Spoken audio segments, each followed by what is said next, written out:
Welcome to prime time interview. హైదరాబాద్లో హైడ్రా దడ పుట్టిస్తుంది. హైదరాబాద్లోని అక్రమ నిర్మాణాలపై హైడ్రా ఉక్కుపాదం మోపుతుంది. ఓవైపు బడాబాబులకు షాక్ ఇస్తున్న హైడ్రా, అదే సమయంలో తెలిసి తెలియక ఎక్కడో చిన్న బిల్డర్ల వద్ద అక్రమ నిర్మాణాలనే కొనుక్కున్న సామాన్యులకు సైతం అడలెత్తిస్తుంది. ఈ వ్యవహారంపై రాజకీయ పార్టీల మధ్య మాత్రం యుద్ధం జరుగుతుంది. కేవలం బీఆర్ఎస్ని టార్గెట్ చేసేందుకే హైడ్రాని ముందుకు తెచ్చారంటూ బీఆర్ఎస్ నేతలు మండిపడుతుంటే, బీజేపీలో మాత్రం హైడ్రా కూల్చివేతలపై తలో మాట వ్యక్తమవుతుంది. కూల్చేస్తే తప్పేంటంటూ హైడ్రాకి ఫుల్ సపోర్ట్గా నిలిచారు ఎంపీ రఘునందన్ రావు. ఖచ్చితంగా హైదరాబాద్లో చెరువులను రక్షించాలి, ఇందుకోసం అక్రమ నిర్మాణాలు కూల్చేయాల్సిందే, ఎంత పెద్ద వాళ్ళు అక్రమ నిర్మాణాలు చేసినా వాటిని భూస్థాపితం చేయాలంటున్నారు రఘునందన్. అయితే హైదరాబాద్లో చెరువులను రక్షించాలన్న రఘునందన్ కూల్చివేతలను హైడ్రా కొనసాగించాల్సిందేనంటూ తేల్చి చెప్తున్నారు. అయితే మరోవైపు కేంద్ర మంత్రి కిషన్ రెడ్డి మాత్రం హైడ్రాతో హైడ్రామా చేస్తున్నారంటూ ధ్వజమెత్తారు. అప్పుడు అనుమతులు ఇచ్చి ఇప్పుడు కూల్చివేతలు ఎలా చేస్తారంటూ కిషన్ రెడ్డి ప్రశ్నిస్తున్నారు.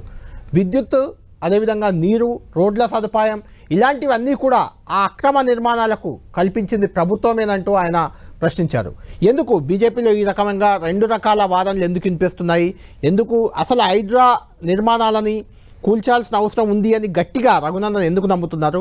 ఆయనతోనే మాట్లాడదాం. రఘునందన్ గారు మనతో ఉన్నారు. రఘునందన్ గారు, గుడ్ ఈవినింగ్. గుడ్ ఈవినింగ్ అండి. మిమ్మల్ని ముందుగా హైడ్రాకి ఎందుకు ఫుల్ సపోర్ట్గా మీరు ఉన్నారు అనేది ప్రశ్నించే ముందు, మీ పార్టీలో కొంత డిఫరెంట్ వెర్షన్ కనిపిస్తుంది. ఒక్కసారి మీరేమన్నారు ఈరోజు హైడ్రా కూల్చివేతలపై? ఎన్కన్వెన్షన్, ప్రధానంగా ఎన్కన్వెన్షన్ కూల్చివేతతో ఒక్కసారిగా హైడ్రా తెరపైకి వచ్చింది. ఇప్పటికే 100 నిర్మాణాలు కూల్చేసింది దాదాపుగా. దీనికి మీరు మాత్రం ఫుల్ సపోర్ట్ ఉంటే కిషన్ రెడ్డి గారు కొంత భిన్నాభిప్రాయం వ్యక్తం చేశారు. కేంద్ర మంత్రి కిషన్ రెడ్డి గారు మీరేమన్నారు, కిషన్ రెడ్డి గారు ఏమన్నారు, ఒకసారి చూద్దాం. చూసిన తర్వాత మనం మాట్లాడదాం.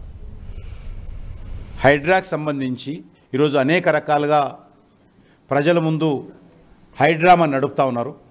మరి ఇన్ని రోజులు ఇదే చట్టం ఉంది కదా. గతంలో కాంగ్రెస్ పార్టీ ప్రభుత్వం ఉండింది, ఆ తర్వాత బీఆర్ఎస్ టీఆర్ఎస్ ప్రభుత్వం ఉండింది. అప్పుడు ఉన్నప్పటి నుంచి కూడా ఇవన్నీ సంస్థలు, ఇవన్నీ ఇల్లీగల్ యాక్టివిటీసు, చట్ట వ్యతిరేకమైనటువంటి కార్యక్రమాలు కొనసాగాయి కదా. మళ్ళీ అప్పుడు ఎక్కడ పోయినా మీ చట్టాలను అడుగుతా ఉన్నాను. అదే వ్యవస్థ కదా. మరి ఆ రోజేమో మీరు ఉన్నప్పుడే, అధికారం ఉన్నప్పుడే కట్టారు. ఈరోజు తొలగిస్తామంటే ఇన్ని రోజులు ఏ రకంగా కరెంట్ ఇచ్చారు, ఏ రకంగా ట్యాక్సులు వసూలు చేశారు, ఏ రకంగా అనుమతులు ఇచ్చారు, ఏ రకంగా కళ్ళు మూసుకొని అధికారులు పాలకులు కుమ్ముకై ఈరోజు మరి ఈ యొక్క కట్టడాలన్నింటినీ కూడా పెంచి పోషించారో జవాబు చెప్పాల్సినటువంటి అవసరం ఉంది.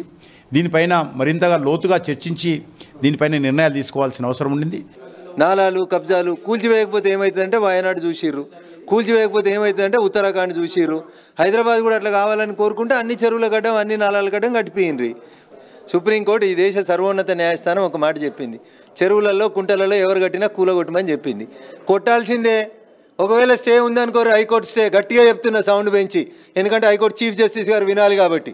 2014లో కూలగొట్టమని సర్వే చేయమని చెప్పింది హైకోర్టే కాబట్టి.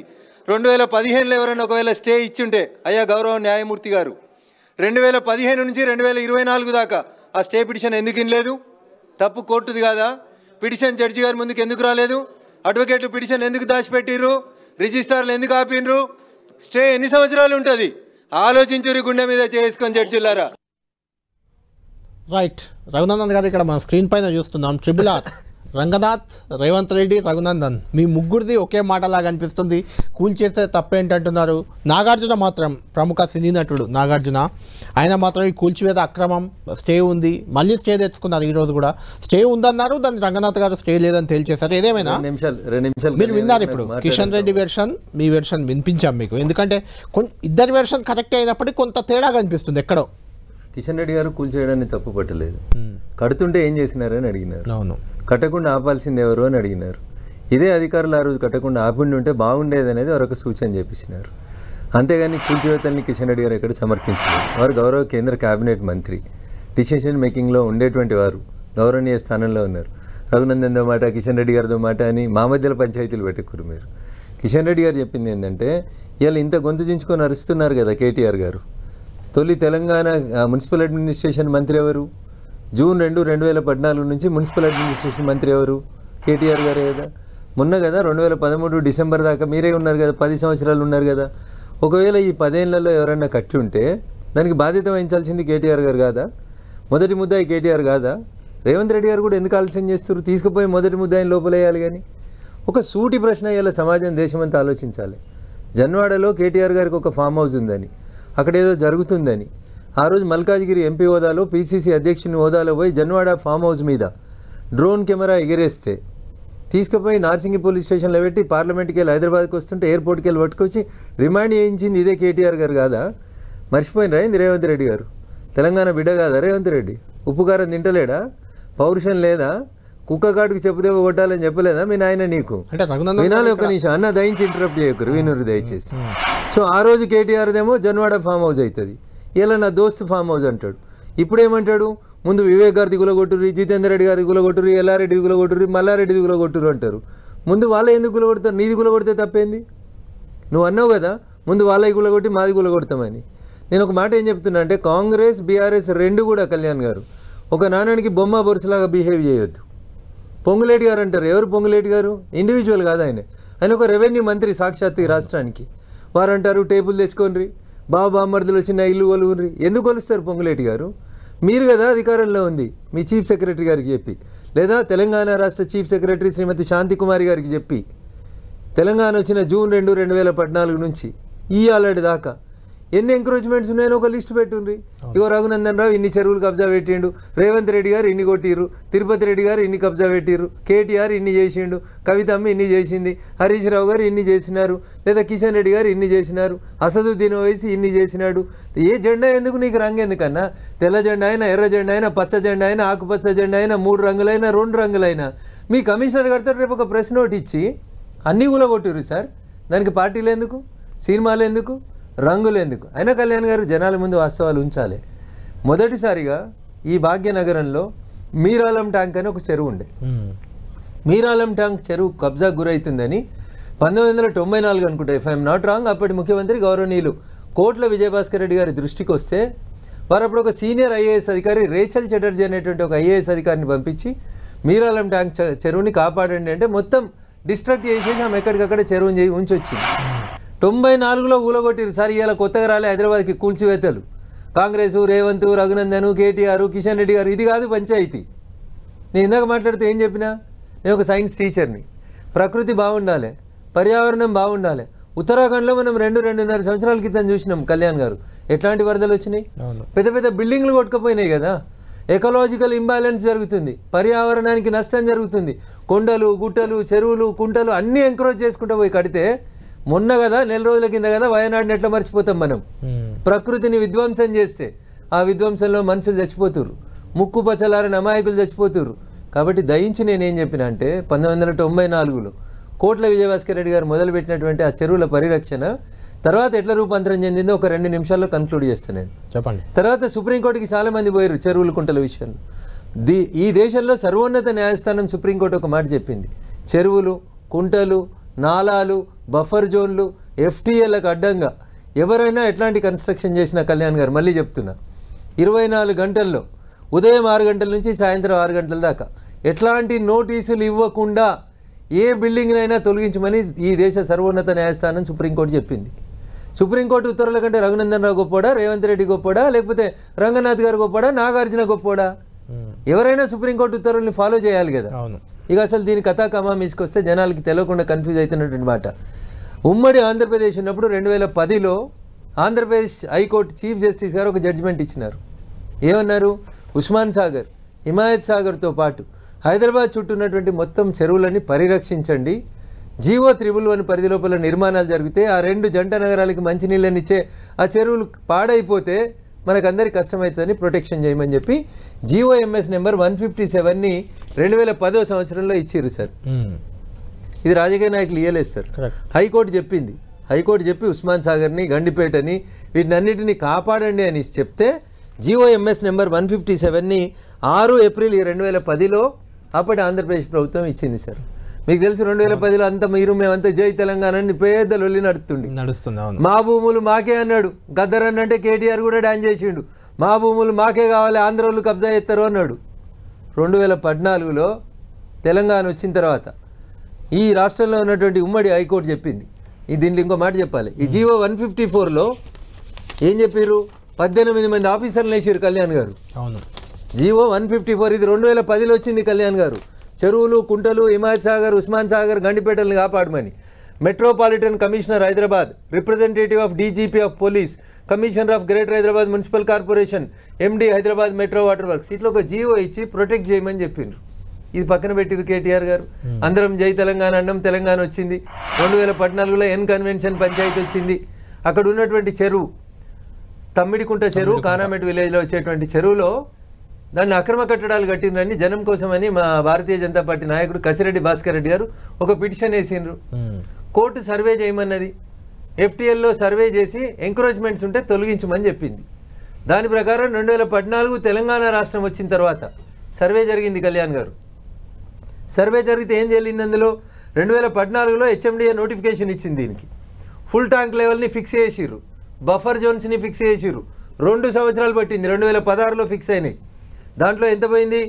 దాదాపు 3.5 ఎకరాల పైచీలకు భూముల్ని FTLను బఫర్ జోన్లో ఎన్ కన్వెన్షన్ కబ్జా చేసింది అనేది అప్పుడు ఉన్నటువంటి ప్రభుత్వం. ఎవరు ప్రభుత్వం అప్పుడు? గౌరవనీయులు కేటీఆర్ గారు, కేసీఆర్ గారు ప్రభుత్వం ఉండే వచ్చింది. 2016లో వచ్చింది. ఈనాడు దాకా ఎందుకు గులవట్లేదు కళ్యాణ్ గారు? 2016లో కోర్టు జడ్జిమెంట్ ఇచ్చింది, సర్వే చేయమన్నది, ఎంక్రోచ్మెంట్స్ ఉంటే తొలగించమన్నది. ఈ దేశ సర్వోన్నత న్యాయస్థానం సుప్రీంకోర్టు జడ్జిమెంట్ కూడా అట్లే ఉంది. 2016 నుంచి మీరు 2024 ఇయ్యాల పొద్దుగలడ దాకా గులగొట్టకపోతే ఒక ఫంక్షన్ చేస్తే దగ్గర ₹1 కోటి సంపాదించింది ఎన్ కన్వెన్షన్. కళ్యాణ్ గారు, తెలంగాణ సమాజం ఈ చర్చ చూస్తున్న హితులు మేధావులందరూ ఆలోచించాలి. కొద్దిగా వాన పడితే ఈ భాగ్యనగరం వరదల నగరంగా అయిపోతుంది సార్. మాన్యువల్ లేచి మొన్న 2 ఏళ్ల పిల్ల దాంట్లో పడి కొట్టుకుపోయిందని వార్త 2 రోజులకు శవం దొరికింది కళ్యాణ్ గారు. ఓ 4 ఏళ్ల పాప కొట్టుకుపోయింది. ఉద్యోగం చేసి ఇంటికి వస్తున్న ఒక అమ్మాయి కైనటికొండ మీద ఇంటికి వస్తుంటే భాగ్యనగరం వరదలలో కొట్టుకుపోయింది. మా కిషన్ రెడ్డి గారు ప్రాతినిధ్యం వహించి అంబర్పేట చెరువులో ఒక ఆమె కొట్టుకుపోయి తేలింది. ఏందన్నా ఇది? పేరు భాగ్యనగరం, విశ్వనగరం, IT నగరం. నిన్నయాల పోయి రేవంత్ రెడ్డి దీనికి 4వ నగరం కడతా అని చెప్తున్నాడు. 1 పోయింది, 2 పోయింది, 3 పోయింది, 4 పోయింది. మోరీలు లేవు, నీళ్ళు లేవు. భాగ్యనగరంలో అర్ధగంట వాన కొడితే ఇంటికి పోవాలంటే 3 గంటలు పడుతుంది.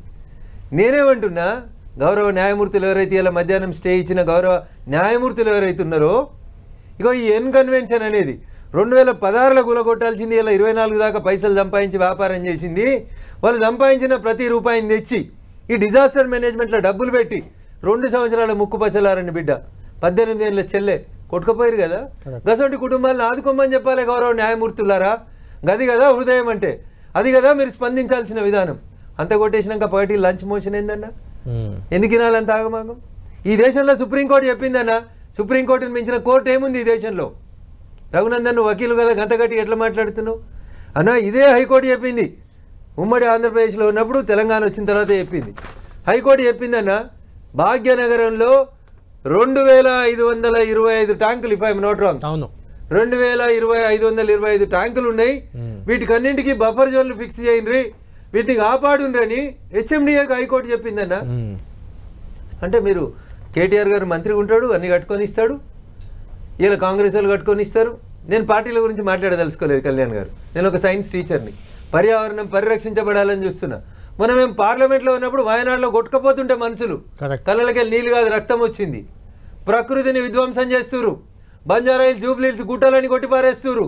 రేపు ఏమవుతుంది? లాతూర్లో ఏమైంది కళ్యాణ్ గారు? ఒక్క భూకంపం వస్తే ఏమైంది? అది కుంచుకోండి. సో నేచురల్ ఇంబ్యాలెన్స్ వద్దు అంటున్నా. మా కిషన్ రెడ్డి గారు అదే చెప్పారు, మా నాయకులు అందరూ అదే చెప్తున్నాం, బీజేపీ స్టాండ్ కూడా అదే. అయితే వినే మాటలలో మీకు అర్థం వేరనిపించవచ్చు. ఆ రోజు అనుమతి ఇవ్వడం తప్పు. ఆ రోజు కూడా ఇంతే స్ట్రిక్ట్ ఉండాలి అధికారులని కిషన్ రెడ్డి గారు కోరుకున్నారు తప్ప కూలగొట్టుడు తప్పని కిషన్ రెడ్డి గారు అన్నారు. నాకు అర్థం కాదు. కూలగొట్టుడు తప్పదు అనట్లేదు, కానీ అడిగిండు కేటీఆర్ ఏం చేసిండు ఆ రోజు అంటున్నా. దావుద్ ఇబ్రాహిం చేసిన తప్పుల కంటే కేటీఆర్ చేసిన తప్పులు. అటువంటి అప్పుడు కాంగ్రెస్ ను కూడా ప్రశ్నించవచ్చు మనం, ఎందుకంటే ఎన్ కన్వెన్షన్ అనుమతి ఇచ్చింది కాంగ్రెస్ హయాంలో. అరే నిన్న పల్లంరాజు అని కేంద్ర మంత్రి ఉండ్రి, పేర్లు తీసుకోవద్దు బట్ తీసుకుంటున్నారు. ఇదే గండిపేట ఉస్మాన్ సాగర్ ఏరియాలో ఒక పెద్ద మంచి ఇల్లు కట్టుకొని ఉన్నారు, గెస్ట్ హౌస్ ఇల్లు సంథింగ్. నేను అట్లా దారిలో వెళ్తుంటే చూసినా నిన్న పలగొట్టిరంటే. వారిది కూడా వాళ్ళు కొట్టిరు. ఆయన కాంగ్రెస్ లీడరే కదా. దానికి 2 కిలోమీటర్లు అవుతానే ఈ జొన్నవాడ ఫామ్ హౌస్. ముందు నువ్వు కూలగొట్టు కేటీఆర్, మీ బావకేమైనా ఉంటే కూలగొట్టు, చెల్లెకేమైనా ఉంటే కూలగొట్టు. నువ్వు చెప్తున్నావు కదా, మన అసెంబ్లీలో కేటీఆర్ చెప్పిండు రాజకీయాలు చేయొద్దు, అభివృద్ధికి మనం అందరం సహకరించాలి, పోయి ముందుగా JCB పెట్టు. నువ్వు అధికారంలో ఉన్న రోజు జొన్నవాడ ఫామ్ హౌస్ నీది, నీకు అధికారం పోతే నీ దోస్తుది. అధికారంలో ఉన్నప్పుడు కూడా ప్రదీప్ రెడ్డిదే అని చెప్పారు కదా. కేటీఆర్ గారు చెప్పారు. కంప్లైంట్ ఎవరు ఇచ్చారు? కంప్లైంట్ కేటీఆర్ గారు ఇచ్చారు. ఎందుకు ఇచ్చారంటే ఒక ఇంట్లో మనం టెనెంట్ ఉన్నాడు, ఇంట్లో టెనెంట్ ఇస్తాడా ఓనర్ ఇస్తాడా, ఏమన్నా జరిగితే అక్కడ ఇబ్బంది జరిగింది. డ్రోన్ కెమెరా ఎగరేశారు, నా ప్రైవసీకి భంగం అనేసారు. ఏం సెక్షన్లు పెట్టి ప్రైవసీకి భంగం అని. ఏం ప్రైవసీ? అలా నువ్వు లేవు కదా డ్రోన్ కెమెరా ఎగిరినప్పుడు, ఇల్లు తాళం ఉంది కదా అన్న. నేను వకీల్ని 30 ఏళ్ల నుంచి ప్రాక్టీస్ చేస్తున్నా. తెలుసు, మీరు వకీలు, సైన్స్ టీచర్, రాజకీయ నాయకుడు, ఎంపీ కూడా. మీరు ఇలా పర్యావరణానికి నష్టం జరుగుతుంది. హైకోర్టు చెప్పింది తెలంగాణలో హైకోర్టులో హెచ్ఎండిఏ పరిధిలో ఉన్న 2525 ట్యాంకుల్ని శుద్ధి చేయమంటుంది. దీనికి ఎవరికి అభ్యంతరం ఎందుకు ఉండాలి? అంటే రఘునందన్ రావు ఉండని, మల్లారెడ్డి ఉండని, పల్లారాజేశ్వర రెడ్డి ఉండని, మహేందర్ రెడ్డి ఉండని, రఘునందన్ గారు అంటే ఇక్కడ మీకు ఏమనిపించట్లేదా ఈ హైడ్రాని విపక్షాలమై? అంటే బీజేపీ వాళ్ళకి ఎవరికి లేనట్టుంది, అదే మీ ధైర్యం లాగా అనిపిస్తుంది. బీఆర్ఎస్ వాళ్ళకు కొంత ఎక్కువ ఉన్నట్టున్నాయి కబ్జాలు, ఇటువంటి ఆరోపణలు. ఎందుకంటే 10 ఏళ్ళు వాళ్ళు అధికారంలో ఉన్నారు కాబట్టి, అంటే వాళ్ళ పైకి దీన్ని పంపుతున్నట్టు మీకు ఏమనిపించట్లేదా? నేను అంత ఖచ్చితంగా మాట్లాడదలుచుకోలేదు. అట్లా మాట్లాడాలంటే ఇక మా వాళ్ళ గురించి మాట్లాడాలి. మా వాళ్ళు అంటే మా మీడియా మిత్రులు, నేను కూడా రిపోర్టర్ చేసిన కాబట్టి చెప్తున్నా. ఈ వార్త టీఆర్ఎస్ అధికారంలో ఉన్నప్పుడు వచ్చిన వార్త. ఏమొచ్చిందన్న ఈ వార్త? విపక్షాలను ఇరికించేలా బీఆర్ఎస్ స్కెచ్. ఎప్పుడు? అప్పుడు బీఆర్ఎస్ అధికారం. గ్రేటర్ లో అక్రమ కట్టడాల కూల్చివేతకు ప్లాన్. ఎన్నడూ లేని విధంగా అఖిలపక్ష మీటింగ్ రెడీ. ఎన్నికల్లో లబ్ధి కోసం ప్రయత్నాలు. ఏం లబ్ధి చేసిర్రన్నా? భాగ్యనగరంలో అప్పుడంతా 3 రంగుల జెండాకెళ్ళి గెలిచిన వాళ్ళు, ఇంకో రంగు జెండాకెళ్ళి గెలిచిన వాళ్ళు అందరు పోయి ఈ మీటింగ్, ఈ పేపర్ల వార్త రాగానే తెల్లారు ఎడజేరిరన్నా, ఎడేరిరు, గులాబీ రంగులో మునిగి తేలిరు. ఇవాళ కూడా కాంగ్రెస్ ఒక వార్త రాపించింది వాళ్ళ పేపర్లో. ఇది కూడా తప్పే అన్న. అదే అనేది ఏం రాసిరన్నా? వీళ్ళు ఏం రాసిరన్నా? బీఆర్ఎస్ నేతల భూ కబ్జాలపై యాక్షన్ షురు. పలు జిల్లాల్లో రంగంలోకి దిగిన ఆఫీసర్లు. కేసుల నమోదు, కూల్చివేతలు ప్రారంభం. ఖమ్మంలో బీఆర్ఎస్ కార్పొరేటర్పై కేసు. సూర్యాపేటలో 14 మంది గులాబీ నేతల కబ్జాలపై ఎంక్వైరీ. నిర్మల్, సిద్దిపేట జిల్లాల్లో భూ ఆక్రమణలపై కేసులు. ఇగో ఇవి 2 జరగొద్దు అంటున్నా. అవును, this should not be done అంటున్నా. మీరు అన్నారు బీజేపీలోకి లేవు కాబట్టి రఘునందన్ సంకలు గుద్దుకుంటుండని. అట్లా చెప్తలేనన్నా నేను ఇది తప్పు అంటున్నా, ఈ వార్తలు తప్పు అంటున్నా. అంటే నేను ఎందుకంటున్నా రఘునందన్ గారు, అంటే రాజకీయ కక్షల నేను ఎందుకు అంటున్నా అంటే నేను అనట్లేదు, రాజకీయ కక్ష అని బీఆర్ఎస్ కూడా ఎందుకు భావిస్తుందంటే, ఇప్పుడే జస్ట్ ఆడ కూల్చివేతలు జరుగుతున్నాయి. అనురాగ్ యూనివర్సిటీ పల్లా రాజేశ్వర రెడ్డి మెడికల్ కాలేజీపై ఇరిగేషన్ ఏఈ ఒకతను కంప్లైంట్ ఇచ్చాడు. ఏమని?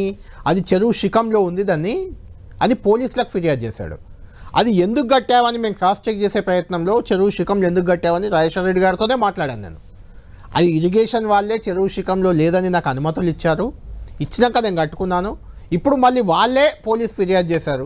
ఏంటి ఈ ద్వంద్వ వైఖరి? ఇరిగేషన్ అధికారులే అనుమతిస్తారు, అది చెరువు శిఖం కాదని వాళ్ళే సర్టిఫై చేస్తారు. ఇప్పుడు అది చెరువు శిఖంలో ఉందని వాళ్ళే ఫిర్యాదు చేస్తారు. అంటే అధికారం మారినప్పుడు అధికారులు కూడా ఎటంటే అటు మారిపోతుంటారా? అంటే 10 ఏళ్ళుగా ఇది ఎందుకుంది? ఎన్ కన్వెన్షన్ 10 ఏళ్ళుగా ఎందుకుంది? అంతకుముందు కాంగ్రెస్ ఎందుకు అనుమతి ఇచ్చింది?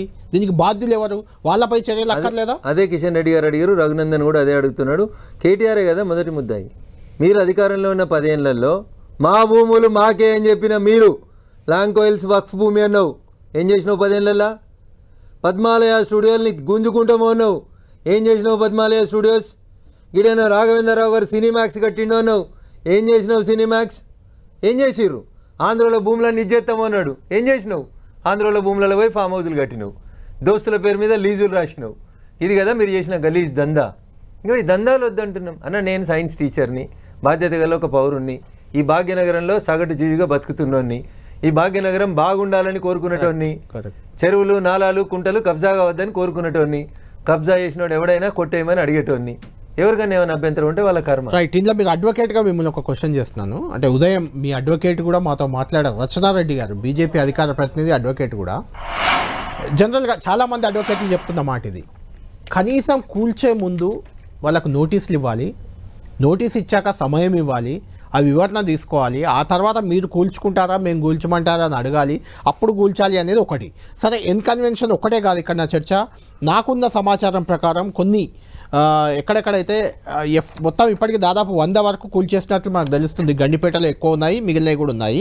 ఇందులో ఎల్ఆర్ఎస్ తీసుకొని, ఎల్ఆర్ఎస్ అంటే ల్యాండ్ రెగ్యులరైజ్ స్కీమ్ కింద దరఖాస్తు చేసుకొని అనుమతి వచ్చినాక కట్టుకునే కొన్ని కూల్చేశారు. ఇంకొంతమంది పర్మిషన్, జిహెచ్ఎంసీ పర్మిషన్తో కట్టిన బిల్డింగ్లు కూల్చేశారు. ఎవడో బిల్డర్ కడతాడు, ఇంకెవరికో అమ్ముతారు. వాళ్ళు సామాన్యులు ఉంటారు అక్కడ. రూపాయి కూడగట్టుకొని. అలాంటి వాళ్ళవి కూడా కూల్చడం వల్ల కొంత ఇబ్బంది అవుతుంది. కనీసం నోటీసులు ఇస్తే వాళ్ళు వివరణ తీసుకోవడానికి అవకాశం ఉంటుంది, వాళ్ళు చెప్పేది వినే ఛాన్స్ ఉంటుంది. అలా చేయట్లేదు. హైడ్రా ఒంటెద్దు పోకడలు పోతుంది. అసలు హైడ్రాకు చట్టబద్ధత ఎక్కడిది అనే ఒక ప్రశ్న కూడా కొంత మీ బీజేపీ నాయకురాలే ఆమె కూడా అంటున్నారు. సో నేను ఎందుకనే మీకు ముందుగా చరిత్ర చెప్పిన కోట్ల విజయభాస్కర్ రెడ్డి గారు ఏం చేసిరో చెప్పారు. తెలంగాణ హైకోర్టు ఏం చెప్పింది, సుప్రీంకోర్టు ఏం చెప్తా అడిగే వస్తా. జీవో 157 ఉమ్మడి ఆంధ్రప్రదేశ్ ఉన్నప్పుడు ఏం చెప్పారో చెప్తా. గౌరవనీయులు కేటీఆర్ గారు 2010లో ఈ జీవో వస్తే సార్కు 2021లో మేల్కొచ్చి 21లో సార్ ఒక జీవో ఇచ్చిండు. మున్సిపల్ అడ్మినిస్ట్రేషన్ మంత్రిగా కేటీఆర్ గారు ఒక జీవో ఇచ్చారు. ఈ జీవో నెంబర్ 74 గౌరవ మంత్రివర్యులు కేటీఆర్ గారు మొత్తం ప్రపంచం ఆయన ఏళ్ళ మీద ఉంటుంది కదా కంప్యూటర్లలో, ఆయన ఇచ్చిండు జీవో 21లో. 2010లో ఉమ్మడి ఆంధ్రప్రదేశ్ ఇస్తే 21లో ఈ సార్ ఒక జీవో ఇచ్చి ఒక లైన్ నన్ను చదివేందుకు అనుమతి. ఏమంటాడు ఇక్కడ, government accordingly year by appoint additional collectors of local bodies Hyderabad, Rangareddy, Medchal Malkajgiri, Yadadri Bhuvanagiri, Medak, Sangareddy and Siddipet districts as the nodal officers entrusts the responsibility of field work of the Lake Protection Committee. Lake protection కమిటీని strengthen చేస్తున్నాం. మెదక్, సంగారెడ్డి, సిద్దిపేట జిల్లాలకు ఇస్తున్నాం. Protect చేయాలి, local బాడీలకి joint కలెక్టర్లు ఉన్న వాళ్ళు వీటిని రక్షించాలి అని ఇచ్చారు. మరి ఎల్ఆర్ఎస్ ఎట్లు ఇచ్చినావు? చెరువు జాగాలు ఎల్ఆర్ఎస్ ఎట్లు ఇచ్చినావు? ఆ ఐఏఎస్ని ఎందుకు రిమాండ్ చేయొద్దు? కళ్ళు మూసుకున్న కేటీఆర్ అనేటువంటి మినిస్టర్ని ఎందుకు రిమాండ్ చేయొద్దు? కిషన్ రెడ్డి గారు గదే అడిగారు. పర్మిషన్ ఇచ్చినోడిని, కరెంట్ ఇచ్చినోడిని, రిమాండ్ చేయాలి కదా. చేసిన తప్పుకి అట్లా కూల్చేసి వాళ్ళని రోడ్డు మీద పడేయడం ఎంతవరకు కరెక్ట్? సామాన్యుల గురించి కళ్యాణ్ గారు, దేశంలో లా అంటే కామన్ సెన్స్. రెడ్ సిగ్నల్ దుంకొద్దు సార్, నేను ఏం చదువుకోలే, ఇప్పుడే పల్లెటూరుకి వెళ్ళి వచ్చినా రెడ్ సిగ్నల్ దుంకితే ఫైన్ వేయకూరని బతిలాడితే చట్టం ఒప్పుకోదు. లా ముందు అందరూ సమానం. నోటీసులు ఇవ్వాలన్నది కూడా లానే కదా. నేను అదే చెప్తా ఉన్నా మీకు. నోటీసులు ఎప్పుడు ఇవ్వాలి, ఎప్పుడు ఇవ్వకూడదు. నోటీస్ ఇస్తే ఎన్కన్వెన్షన్ ఆయన ఏం చేసిండు, కూలగొట్టినాక పోయి స్టే తెచ్చుకున్నాడు. ఏం కూలగొడతావు నువ్వు ఈ దేశంలో? 2014లో సర్వే చేసి కూలగొట్టమని చెప్పిన హైకోర్టే ఇలా 2024లో స్టే ఎట్లు ఇస్తుందన్న? రఘునందన్ గారు, కూల్చేస్తే తప్పేంటి అనే మీ వాదనకి మరొక వ్యక్తి కూడా పూర్తి మద్దతుగా నిలుస్తున్నారు. ఆయన ఎవరో కాదు, ప్రముఖ రాజకీయ విశ్లేషకులు ప్రొఫెసర్ నాగేశ్వర్ గారు. వారు కూడా మనం డిబేట్ చూస్తూ లైన్లోకి వచ్చారు. వారితో కూడా ఒకసారి మాట్లాడదాం. నాగేశ్వర్ గారు, రఘునందన్ గారు అంటే జనరల్గా అధికార పార్టీ ఒకటి చేస్తే విపక్షం దాన్ని తప్పుపడుతూనే ఉంటుంది. అయితే ఇప్పుడు ఇక్కడ రంగనాథ్ రేవంత్ రెడ్డి చేస్తున్న దాన్ని రఘునందన్ పూర్తి స్థాయిలో సమర్థిస్తున్నారు, మద్దతిస్తున్నారు. చెరువుల పరిరక్షణ అనేది జరగాలని చెప్తున్నారు. పార్టీలను నేను సపోర్ట్ చేస్తాను, పార్టీలను జరుగుతున్న సంఘటనను సపోర్ట్. అంతే సపోర్టింగ్ రేవంత్ రెడ్డి గారు, I'm not supporting Ranganath. Right. సమాజానికి జరుగుతున్న నష్టంలో వాళ్ళు తీసుకుంటున్న చర్యలు చట్టపరంగా సమర్థనీయం, సైన్స్ టీచర్ గా సమర్థనీయం అని చెప్తా ఉన్నా. రేవంత్ రెడ్డిని రఘునందన్ సమర్థించడం చెప్పొద్దు. రైట్, వాళ్ళ చర్యల్ని సమర్థించారన్నాను నేను, వాళ్ళని హితం కోసం చేసేది ఏదైనా సమర్థి. ఓకే నాగేశ్వర్ గారు, దీన్ని మీరు కూడా మొదటి నుంచి కూడా దీనికి హైడ్రా తీసుకుంటున్న చర్యలు కానీ నిర్మాణాలు కూల్చివేతలకు కానీ మీరు కూడా మద్దతుగానే ఉన్నారు. దీన్ని ఎలా చూస్తారు? కొంత సామాన్యులకు కూడా అక్కడక్కడ ఇబ్బందులు కలుగుతున్నాయి. ఎవరో నిర్మించారు, బిల్డర్, వాళ్ళకి అమ్మేశారు, వెళ్ళిపోయారు. వాళ్ళవి కూడా కొన్ని కూలిపోయినట్లు మనకు సమాచారం అయితే అందుతుంది మొన్న గతంలో కూడా. దీన్ని ఎలా చూస్తారు? మొత్తానికి హైడ్రా పనితీరు ఎలా ఉంది? చెరువుల రక్షణకు రేవంత్ రెడ్డి సర్కార్ తీసుకుంటున్న చర్యల్ని మీరు ఎలా సమర్థిస్తున్నారా, ఎలా చూస్తున్నారు దీన్ని? ఇప్పుడు మీరు అన్నట్లు ఇక్కడ ఈ పలానా ముఖ్యమంత్రి, పలానా ప్రభుత్వమా, పలానా పార్టీ అని కాదు, సమాజానికి హితమైనప్పుడు ఎవరైనా సమర్థించాలి. ఇప్పుడు నరేంద్ర మోడీ ఉక్రెయిన్ కు పోయాడు. భారతదేశంలో ఏ రాజకీయ పార్టీ వ్యతిరేకానికి అందరూ సమర్థించాల్సిందే కదా. మన దేశ ప్రధాని ఉక్రెయిన్ పోతే బంగ్లాదేశ్ పరిణామాల విషయంలో అన్ని పార్టీలు సమర్థించాయి కదా. అందువల్ల ఇలా ప్రతిదానికి రాజకీయంగా చూడాల్సిన అవసరం లేదు. హైదరాబాద్ నగరాన్ని సిటీ ఆఫ్ లేక్స్ అనేవాళ్ళు, సరస్సుల నగరం అనేవారు. ఇవాళ నగరంలో వచ్చినటువంటి అడ్డగోలు నిర్మాణాల వల్ల, ఆక్రమణల వల్ల ఇవాళ చెరువులు, ప్రగతి నగర్ చెరువు, కాప్రా చెరువు, మీకు మీర్పేట్ చెరువు, హుస్సేన్ సాగర్ చెరువు, ఈ చెరువులన్నీ కూడా ఇవాళ సర్వనాశనం అయిపోయాయి కదా, కాలుష్య చెరువులుగా మారిపోయాయి. ఇవాళ హైదరాబాద్ లో మీరు పేర్లు వినండి, జాంబాగ్, బాగ్లింగంపల్లి, ముషీరాబాద్, ముదుంజాయి మార్కెట్, ఇవన్నీ ఏంటి ఒకప్పుడు ఇవన్నీ తోటలు. ఆ బాగ్ అనే పేర్లోనే ఉంది కదా తోట అని. అలాంటి ఒక నగరాన్ని నాశనం చేశారు. నాశనం చేసి ఏమవుతుంది? ప్రపంచవ్యాప్తంగా అనుభవం ఉంది మనకు. అలకనంద నది తీరంలోకి వచ్చి నిర్మాణాలు చేపట్టి ఇష్టం వచ్చినట్టుగా నిర్మాణాలు చేస్తే ఏం జరిగింది? కేదార్నాథ్ ఫ్లడ్స్ వచ్చాయి. వాయనాడులో ఇష్టం వచ్చినట్టుగా నిర్మాణాలు జరిపితే ఏం జరిగింది? భయంకరమైన ల్యాండ్స్లైడ్స్ వచ్చాయి. ఇవాళ నేషనల్ డిజాస్టర్ మేనేజ్మెంట్ అథారిటీ చెప్తోంది అర్బన్ ఫ్లడింగ్ ఎందుకు వస్తోంది? మీరు హైదరాబాద్ నగరంలో నీటి సహజ పరివాహక వ్యవస్థలన్నింటినీ నాశనం చేశారు. అందువల్ల ఇన్ ప్రిన్సిపల్ అక్రమ నిర్మాణాలు, ఆక్రమణలు, చెరువులను కాపాడడము, ఓపెన్ ప్లేసెస్ కాపాడాన్ని రాజకీయాలకు అతీతంగా అందరము స్వాగతించాలి. ఇది ఇన్ ప్రిన్సిపల్. రెండవది, రేవంత్ రెడ్డి ప్రభుత్వం ఇబ్బంది లేకుండా పెద్దవాళ్ళకు మొదలు పెట్టాలి. నేను కోరుకునేది ఫాస్ట్ గా చెప్పాలంటే 4 అంశాలు. ఒకటి, ఈ ఆక్రమణలు ఖచ్చితంగా ముందు బడాబాబులు, పెద్దలు, రాజకీయ ప్రముఖులు, వ్యాపార ప్రముఖులు, సినీ ప్రముఖులు వీళ్ళే ఉంటే కూల్చివేయడం ద్వారా సామాన్యుడికి విశ్వాసం పెరుగుతుంది, చట్టం పైన నమ్మకం పెరుగుతుంది. 2, రాజకీయ వివక్షకు తావు లేకుండా ఏ పార్టీ అయినా కూల్చాలి. మీరు గమనించండి, ముందు దాన నాగేందర్ వ్యతిరేకత వ్యక్తం చేశాడు. శాస్త్రీపురం ఏరియాలో నాకు గుర్తున్న వరకు అది ఓవైసీ ఉండే ఏరియా, సో అక్కడ కూడా చేశారు కదా. రాజకీయాలకు అతీతంగా ఏ పార్టీ నాయకులు అనే సంబంధం లేకుండా చట్టాన్ని ఉల్లంఘించడం చేయాలి. 3వది, పేదవారు మధ్య తరగతి వ్యవస్థలో ఉన్న లోపాల వల్ల, రియల్ ఎస్టేట్ బిల్డర్ల మోసాల వల్ల ఈ దశాబ్దాల క్రితము తమ కష్టార్జితం పెట్టి కట్టుకొని ఉన్న చోట దానికి ఎలా పరిష్కారం, మానవీయంగా ఎలా పరిష్కారం చూపాలి, వారికి పునరావాసం కల్పిస్తావా, కొన్ని ఇబ్బంది లేని చోట వాళ్ళని ఎలో చేస్తావా, దీనికి ఏదో ఒక విధానాన్ని రూపొందించాలి. నీకు వేల సంఖ్యలో ప్రజలైతే రోడ్డు మీద పడేయలేవు కనుక, సో వారిని అభివృద్ధి పేరిట జన విధ్వంసం కూడా చేయలేవు. అదే సమయంలో అభివృద్ధి పేరిట పర్యావరణ విధ్వంసాన్ని జరుగుతుంటే చూస్తూ ఊరుకోలేవు. సో అందువల్ల ఎన్విరాన్మెంట్ ను, డెవలప్మెంట్ ను బ్యాలెన్స్ చేస్తూనే డెవలప్మెంట్ ను, హ్యూమన్ అప్రోచ్ ను కూడా కొంత బ్యాలెన్స్ చేసి దానికి ఎలా పరిష్కారం చూడాలో చూడాలి. ఇది తాత్కాలికంగా గతంలో అయ్యప్ప సొసైటీ దగ్గర 2 గోడలు కూలగొట్టి, అలాగే పద్మాల మీకు కన్వెన్షన్ చిన్నగా పగలగొట్టి, తర్వాత మళ్ళీ ఏం జరిగిందో మనందరికీ తెలుసు ఏం జరిగిందని. ఉద్యమ కాలంలో ఈ బీఆర్ఎస్ లో మంత్రులుగా ఉన్న వాళ్ళపై ధనాలు చేయలేదు. ఆ పద్మాలయ స్టూడియోస్ దగ్గర, కన్వెన్షన్ దగ్గర ల్యాండ్ వక్ఫులు, లగడపాటి రాజగోపాల్ వక్ఫులు నిన్నాం. మళ్ళీ ఈ 10 ఏళ్లలో వక్ఫు లేదు, భూమి లేదు, లగడపాటు లేదు కదా. సో అందువల్ల వీటిని చాలా క్లియర్ గా రాజకీయాలకు అతీతంగా జరగాలి, ప్రాంతాలకు అతీతంగా, కులాలకు అతీతంగా జరగాలి. సో అందువల్ల ఈ ప్రక్రియ ఇక్కడితో ఆగకూడదు.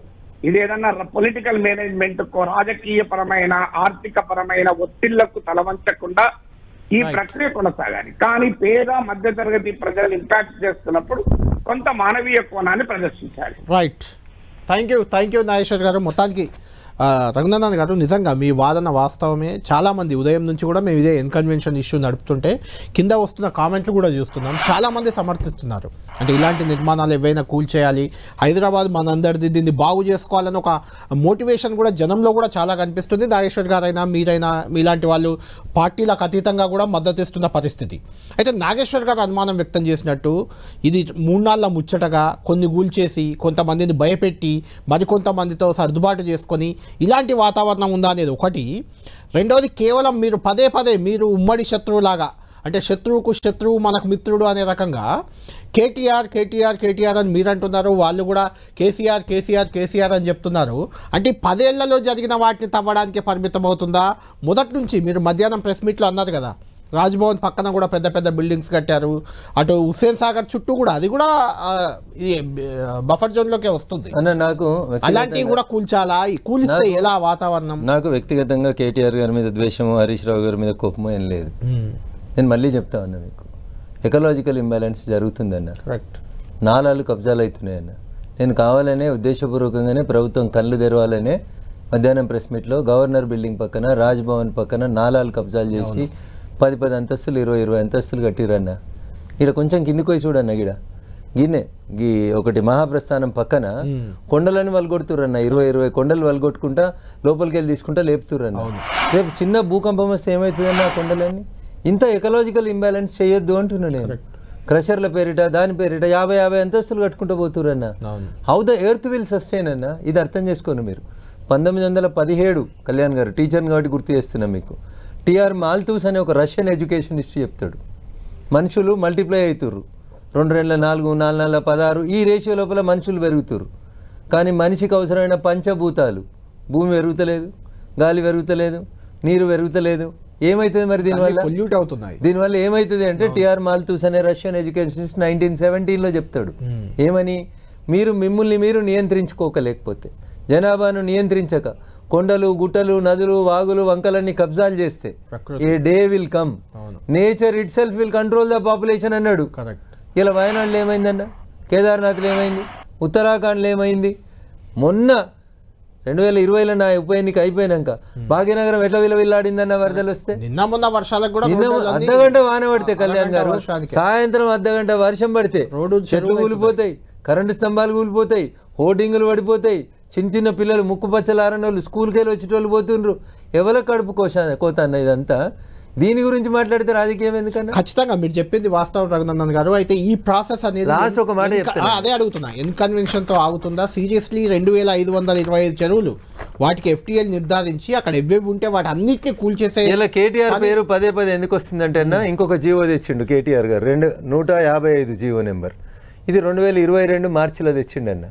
తెచ్చి ఇలా రంగనాథ్ గారిని రేవంత్ రెడ్డి గారు ఎట్లయితే అపాయింట్ చేసిండ్రో అట్లే అన్న జీవో నెంబర్ 155 డేట్ 8/3/2022 గవర్నీయులు కేటీఆర్ గారు కూడా గుర్తుకు రావాలి కాబట్టి గుర్తు చేస్తున్నాం. In view of the above the government hereby designate Shri C Sudarshan Reddy garu IAS secretary municipal administration as special commissioner lake protection. ఏదైనా మరి నీ లేక్ ప్రొటెక్షన్ 2022లో నువ్వు ఒక స్పెషల్ ఆఫీసర్ నేసినావు కదా. ఈరోజు రంగనాథ్ గారు ఏదో పని చేస్తున్నారు, సరే ఎన్ని రోజులు చేస్తాడు ఎంత చేస్తాడు మేము చూస్తాం, చాలా మంది చాలా రకాలుగా ఎగురుతున్నాడు. పని చేయని ఉన్నన్ని రోజులు మీరు వేసిన కమిషనర్ కూడా మీరే వేసిరు కదా అన్న, లేక్ ప్రొటెక్షన్ కమిటీ అని వేసిరు కదా. మీరు అట్లా కట్టనీయకపోతే గీ JRC దగ్గర కిందికి పోయినాక ఓ చెరువు పక్కన నీ దోస్త్ ఎవడో అపార్ట్మెంట్ కడుతుండంటే 100 ఫీట్ల రోడ్ చెరువులకి వెళ్ళి వేసుకపోనిచ్చినావు, 100 ఫీట్ల రోడ్ వేసుకపోనిచ్చినావు. మీ పార్టీ ఎంపీలకు ఫ్రీగా విల్లాలు వచ్చినాయి అందులోపల. గిదానికోసం గింత కక్కుర్తా కేటీఆర్ మాట్లాడితే కేటీఆర్ ప్రస్తావన ఎందుకు వస్తుంది? ఎవరు మున్సిపల్ అడ్మినిస్ట్రేషన్ మంత్రి ఏమన్నాడు? RO బిల్ కట్టినాం, RU బిల్ కట్టినాం, భాగ్యనగరాన్ని తీర్చిదిద్దినాం, హైదరాబాద్ అంతా విశ్వనగరం చేస్తే హైదరాబాద్ వాళ్ళంతా మాకు ఓటేసిర్రు ఇర్రెస్పెక్టివ్ ఆఫ్ ఆంధ్ర తెలంగాణ అని చెప్పిండు. మరి ఇట్లాంటి భాగ్యనగరాన్ని రక్షించాలా వద్దా కేటీఆర్ గారు? అంటే ఇప్పుడు ఈ ప్రభుత్వ చర్యలు చూస్తుంటే ఆ దిశగా పోతున్నట్టు మీకు నమ్మకం ఉందా? పోతుందా? ఓన్లీ కక్ష సాధింపుకే పరిమితం అవుతుందా? అన్న ఇప్పుడు పల్లెం రాజు గారిది ఊళ్ళో కొట్టిరు కాబట్టి కక్ష సాధింపు లేకుండానే ముందుకు పోతురని పోవాలని నేను మనస్ఫూర్తిగా కోరుకుంటున్నాను. దాంట్లో పొరపాటున మా బీజేపీ వాళ్ళు ఎవరైనా ఉన్నా కానీ కులగొట్టిని మా పార్టీ పూర్తిగా దానికి సహకారం అందిస్తుంది. కానీ గతంలో జరిగినట్టు అయ్యప్ప సొసైటీలో రోడ్ అవతల పక్కన ఇవతల పక్కన ఒక మీడియా కూడా అడుగుతలేదన్న, నాకు అది కూడా బాధ అవుతుంది. నేను కొద్ది రోజులు జర్నలిస్ట్ కూడా అడుగుతున్నాం కదా అన్న, గోడకు పోయి JCB పెట్టి ఇట్లా రంధ్రం పెట్టి దాని మీద ఎర్ర సిరాతోటి GHMC వాళ్ళు రాసిచ్చిర్రన్న, ఈ బంగ్లా అక్రమ నిర్మాణం కూలగొడతామని చెప్పిర్రన్న. సార్ కేటీఆర్ గారు కంప్యూటర్లో కనబడతలేదా సార్? మరి ఇలా మళ్ళీ మొత్తం గోడలు అయిపోయినాయి, పెద్ద పెద్ద మళ్ళీ అవుతుందా? ఇప్పుడు సక్రమంగా జరిగే అవకాశం ఉందా? ఇప్పుడు ఏముందన్నాడు ఎన్కన్వెన్షన్ మొత్తం కూలిపోయింది కదా. ఆ రోజు కూడా మీరు అన్ని కూలగొట్టాల్సింది గురుకుల ట్రస్ట్ భూములు, ఎందుకు కూలగొట్టలే? ఇలా కాంగ్రెస్ ఏదో పైసల కోసం రేవంత్ రెడ్డి హర్యానా ఎలక్షన్లకు దానికోసం పైసల కోసం బెదిరిస్తుండో మరి ఆ రోజు నువ్వు గురుకుల ట్రస్ట్ భూములలో అయ్యప్ప సొసైటీలలో కూలగొట్టినప్పుడు మీరేం నడుకురన్నా? ఉన్నదన్నట్టు మాట్లాడితే ఊరందరికి శత్రువు కళ్యాణ్ గారు. నా కేటీఆర్ తోటి ఏం పంచాయతీ ఉంటుంది? నేను ప్రొటెక్ట్ చేయమంటున్నా, ఆగమాగం తిరుగుతా కాదు సార్. నువ్వు కరీంనగర్ లో నీ రాజన్న సిరిసిల్లలో కలెక్టరేట్ కట్టినావు, కట్టిన 10 రోజుల్లో కలెక్టరేట్ మొత్తం నీళ్లతో నిండిపోయింది. ఎందుకు నిండిందన్నా? పక్కనున్న నాలను కూడిచేసి కట్టినావు కలెక్టరేట్. సో దయించి పర్యావరణాన్ని పరిరక్షించుదాం. దయించి మళ్ళీ చెప్తున్నా, I'm not against KTR, I'm not in favour of Revanth Reddy, I'm in favour of environment. ప్రకృతిని కాపాడుకుందాం. ప్రకృతిని కాపాడే పరిణామ క్రమంలో మా జర్నలిస్ట్ మిత్రులు, టీవీ ఛానళ్ళ యజమానులు, అధిపతులు, సంఘంలో ఉన్నటువంటి సంఘం బాగుండాలని కోరుకునేటువంటి పెద్దలందరూ కూడా ఇట్లాంటి ఆక్రమణల తొలగింపు లోపల సపోర్ట్ చేయండి. ఒకవేళ రేపు ప్రభుత్వం ఆగితే ప్రభుత్వం అడుగులు తడబడితే కక్ష సాధింపు ధోరణుల కోసం దీన్ని వాడుకుంటే అందరం కలిసి ప్రభుత్వాన్ని నిలదీద్దామనే మాట మాత్రం నేను మీ ద్వారా సమాజానికి తెలియజేయాలి. రైట్, థ్యాంక్ యూ రఘునందన్ గారు.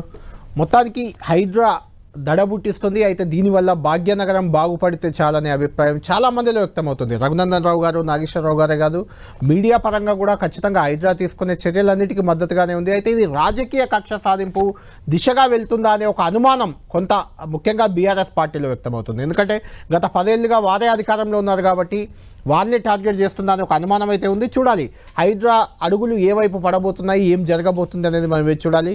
ఇది రఘునందన్ రావు గారితో స్పెషల్ ఇంటర్వ్యూ.